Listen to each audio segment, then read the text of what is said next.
Hello everyone, Mr. Happy here and welcome to Final Fantasy Bestiary. This series is dedicated towards discovering the history and lore behind Final Fantasy's most iconic creatures and characters. This episode will take a look at a grouping of enemies known as the Elementals. Elementals are creatures that are usually made up entirely of magic, usually representing the different elements of magic in each game. Their forms are usually quite ambiguous, ranging from groupings of energy to creatures more closely resembling demons depending on the game. They are known for possessing incredibly powerful magic as well as heavily resisting physical attacks.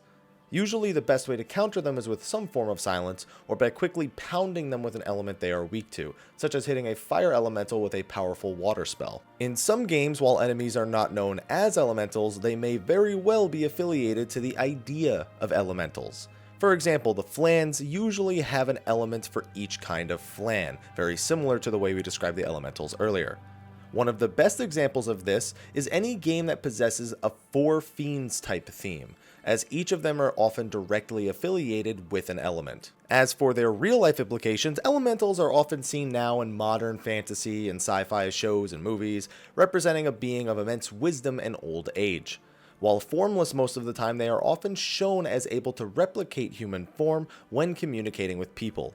Of course, they are also a common staple in RPG, so if you've played any number of those, you're probably used to seeing them by now. Now, while modern fantasy, sci-fi shows, and Dungeons & Dragons may be a proper way to describe where elementals we're used to seeing come from, they did have somewhat of a history back in the European Renaissance, where they were believed to be creatures that were made with alchemy. Eventually, these creatures were emphasized in the works of Paracelsus, an occultist / botanist / astrologer / so many other things, whom is the founder of toxicology and also known for having given the element zinc its name.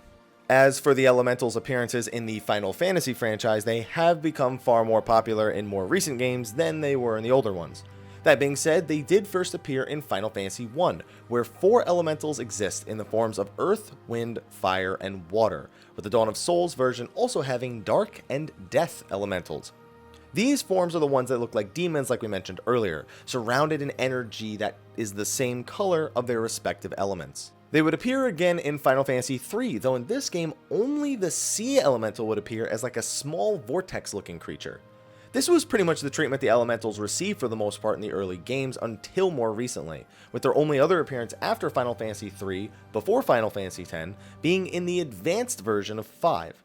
Now keep in mind, like we said earlier, though the name Elemental might not be present in the names, some enemies in these titles show traits similar to that of an elemental, such as the Living Flame in Final Fantasy V. That being said, the classification of being an elemental was mostly left in the dust until Final Fantasy X. However, from Final Fantasy X on, elementals become a far more common creature to deal with. Final Fantasy X contained 8 different elementals, with one of them being an optional superboss in the form of the Nega Elemental. 10-2 followed with all of the same elementals minus the superboss. The MMOs of the Final Fantasy series also make heavy use of elementals, probably more so than the rest of the single-player games, especially Final Fantasy XI. Elementals in Final Fantasy XI flourish in areas where weather conditions appear and are often a great threat to those around them. For example, an area currently experiencing a thunderstorm will have lightning elementals nearby. Areas with more intense weather, such as severe thunderstorms, more greatly empower these creatures so that their spells hit much harder.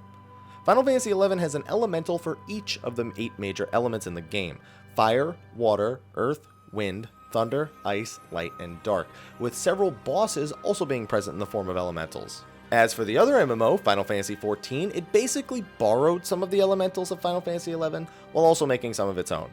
Sprites in Final Fantasy XIV are creatures that resemble the elementals of Final Fantasy XI, but the Final Fantasy XIV lorebook Encyclopedia Eorzea specifically states that sprites are not in any way actually related to the elementals. Actual elementals in Eorzea are beings that inhabit the 12's Wood for the most part, and protect the forests of the Black Shroud. They communicate to people through a race known as the Pajali, intermediaries the elementals themselves conceive with a Hure that live with the sole purpose of voicing the concerns of the elementals. While normally peaceful, should any force threaten its woods, the elementals are prone to violence, as shown when they created a great flood to purge the 3 warring civilizations during the War of the Magi.